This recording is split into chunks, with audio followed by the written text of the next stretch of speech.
about the alternatives, I mean, I've followed closely the development that FlexiServe has been able to give the education system, and how you've been able to create solutions for the children to learn easily and faster, especially in the digital age.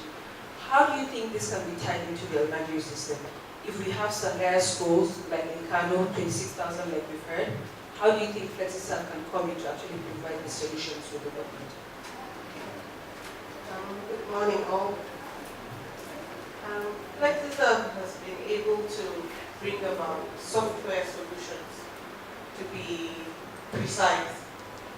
So far it's been very successful. We get a lot of recognitions. It's comprehensive, and the best thing about SAF SMS is the kind of support you get.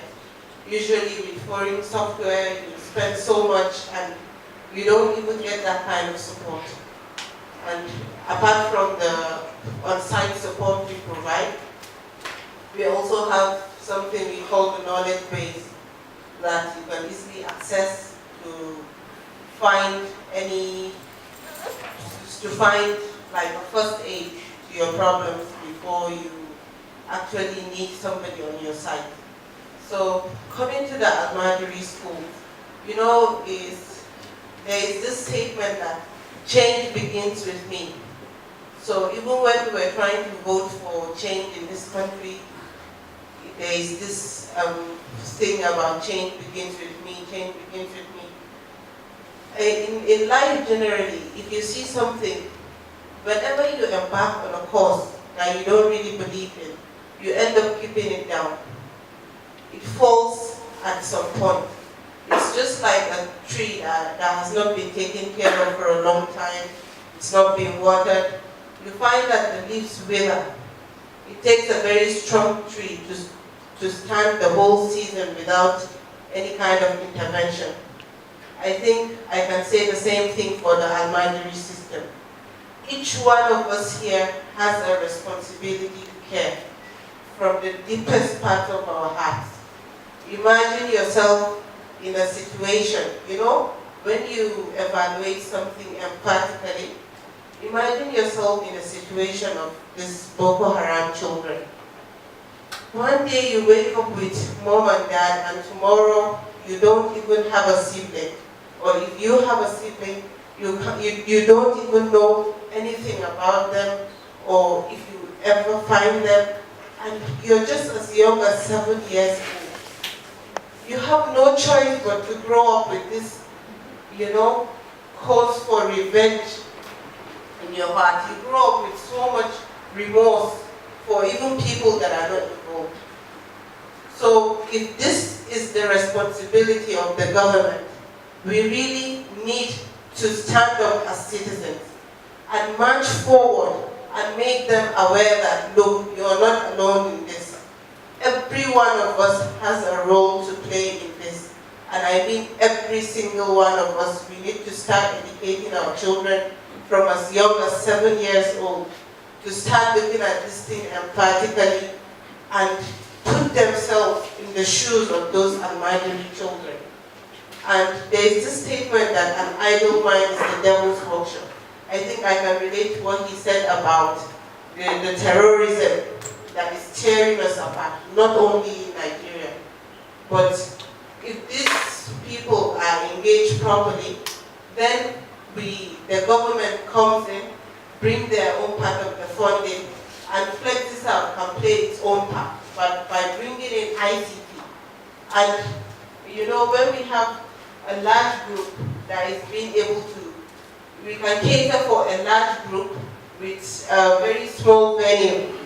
You see, a lot of these kids can actually enjoy it. If you're doing it one-on-one, it takes a longer period. But if ICT brings something like this, and we have applications that have been developed to track progress, that can be FlexiServe's immediate contribution. So you see that these solutions are available, you just need to be channeled properly. They need to be channeled properly, and for whatever you need manpower for, you have to have the proper funding for it. Okay, so funding and channel properly. Yes. Okay, so Abdul, taking from that conversation, what are the structures that NIM Foundation is working on to get long-term solutions and also political will, like you said? Thank you. Firstly, I would just like to quickly agree with my panelists. There are many reasons for all of us in our country to be concerned with this issue, whether it's moral, because it's not right to leave children in the conditions that they're left in, that one to all of us. Now to your question about the structures, I guess talk a bit more about what we've done. Yeah, so as I said, it's essentially an advocacy campaign.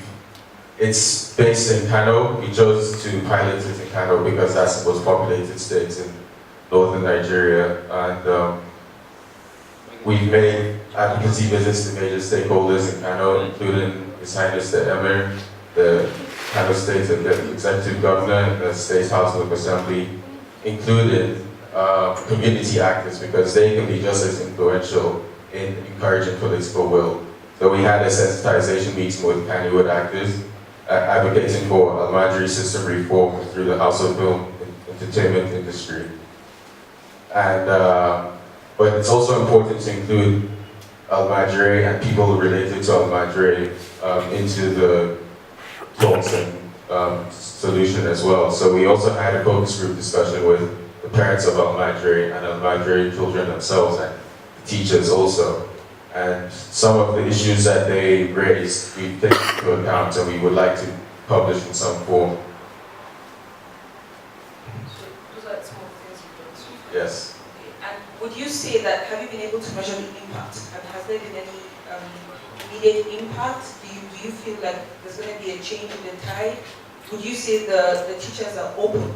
Because one of the complaints we get is that most of these teachers are not open to even listening. I know even for us to shoot this documentary, it was such a hassle to get them to put on schools to us.